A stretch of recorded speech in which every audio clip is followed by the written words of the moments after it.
Our guest is Howard Lim.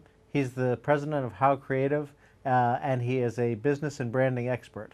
Perfect. Okay, good. So you talk about authentic brands. That's what the thing that you have sort of specialized in or developed. Correct. Yeah. Authentic branding versus just branding in itself. And there's a huge differentiation between the two. So if you could describe that to me a bit. Yeah, most companies, what they do is they have an idea and they kind of just run with it. They go, okay, let's hire this graphic designer, this advertising person. And it's kind of like all after the fact, after they actually develop their business model or even their business engine. And so what happens is that at that point, it becomes superficial and kind of sitting on the surface of really who they are, but it doesn't really get to the core DNA of really what makes them unique and special and authentic and genuine. So what I've developed is a whole process which really does go beyond branding in itself. It's really developing, designing, and building businesses. The first place that I start with is, well, what's your back end story? What's your vision? What's your philosophy? What is it that's really making you unique? What's your story that you want to tell to the world so people can connect with you? And without that connection, you just look like another commodity. And fortunately, then at that point, you're beaten up on price versus, value driven.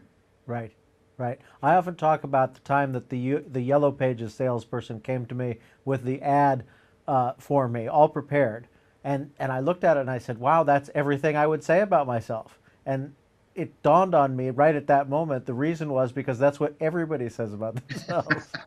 It was this generic ad that everybody used, and that's why they could say, "Oh, we prepared this especially for you." So unless you have something unique to say, you're just sounding like or looking like everyone else. Exactly. And everybody, every company, every business has a unique purpose. A lot of times they just don't realize what it is. The different is too, once you find out that core purpose, you could say, or that core philosophy, that's what creates substance and longevity for companies and they can keep moving and building more equity and value for themselves. Now, one of the problems I think for some companies, especially small businesses, is they want to create, they want to provide good value.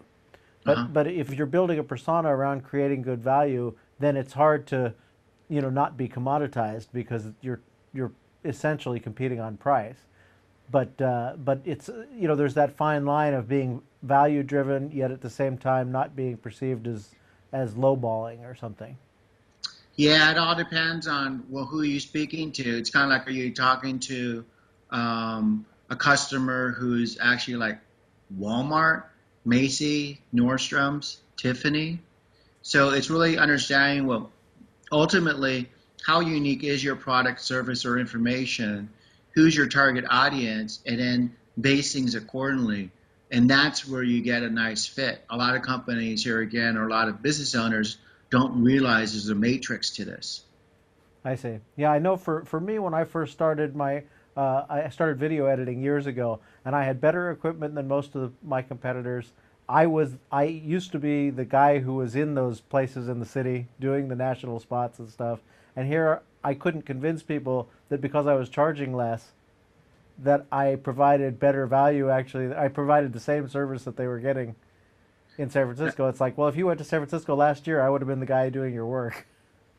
Now you're absolutely right. It's all perception. So price is equal. The actual perception of price is equal to the value. Now the point is, as well, with that, you better deliver. If you're a higher price, then that's where your reputation stands forth as far as being able to deliver on that quality of work, which generally speaking, price equals quality, or I should say, higher price to value equals quality.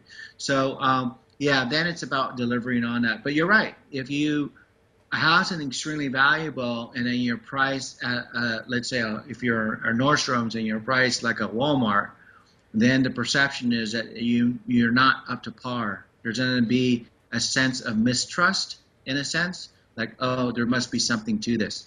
Yeah, I know it's sort of strange, and I thought could somehow overcome that, but that was always my challenge when at least at that stage of my game, I was competing on price, and and that really actually I think harmed me more than anything else.